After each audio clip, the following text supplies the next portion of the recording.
So this is required activity number 3 for apps for Google Apps. This is Heidi Jake. So I created a mind map. We just finished Journey to Nowhere in our classroom.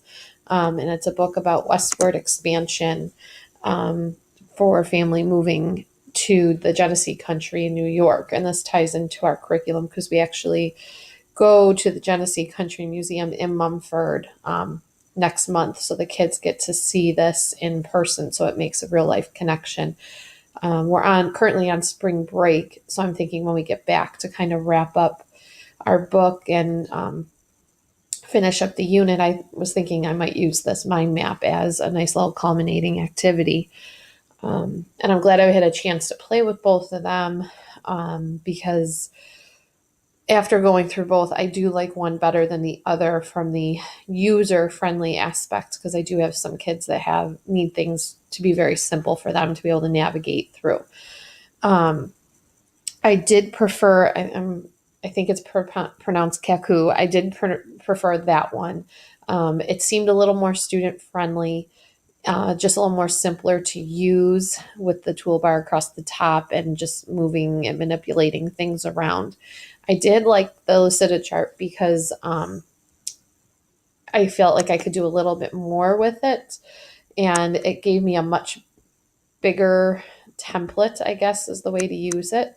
But again, I just didn't find it as user friendly as I thought Kaku was. And like I said, with some of the kids in my class, I thought this one was a little more user friendly for them. And I just feel like it looked a little bit more cleaner. I would like to try both of them with them eventually. So I would maybe start with the Kaku and then try the other one maybe after another book so that they're doing the same type of activity. So that hasn't changed. I just had the mind map focusing on the literary elements of the book, the characters, the theme, the setting, plot. And obviously, I would probably give a little more freedom to some of my kids that would finish that part quickly, maybe adding a branch, like a connections branch, or expand their thinking.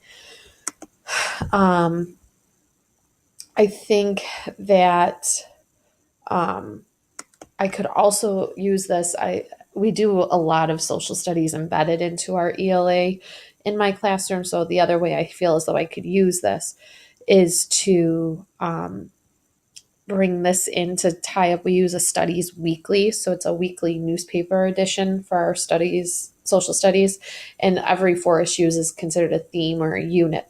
So I thought this would be another good way to maybe have the title of our theme or unit in the middle here, and then have each of the 4 issues be a branch, and that could be an ongoing document. So we're currently almost to the end of a unit. So I was thinking for the next unit, we could put the title of the unit here, and it would be starting off on, I believe it's Studies Weekly, week 21. So we could have week 21 be a branch, and the students could maybe put 3 or 4 facts for that issue, and then have week 22 be another branch of the mind map. And I thought that would be a cool way because then it's a working document as the unit goes, and then it's something they could come back to see what they thought was important to remember, or to even help with review, and to add. We could have them come into student groups, and they can collaborate and even add to their mind maps based on group discussions and things like that.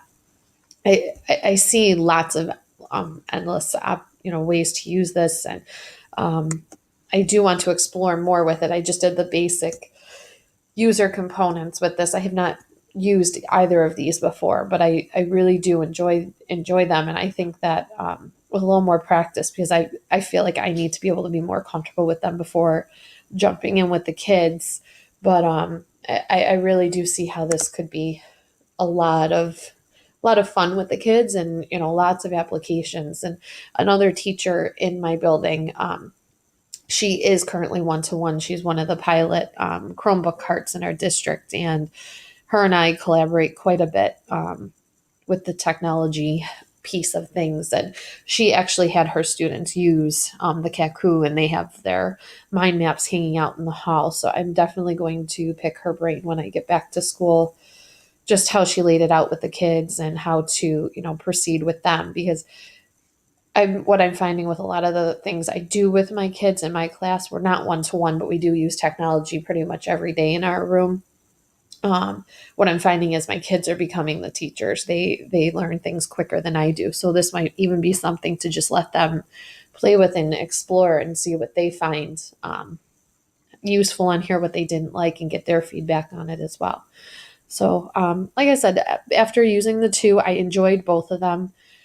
Currently, just because of my comfort level, I think I like the Kaku a little bit better. And I think it would be a little bit easier of a rollout to the kids first as kind of that learning board, and then going into the Lucida chart to have them explore that as well. So, all right.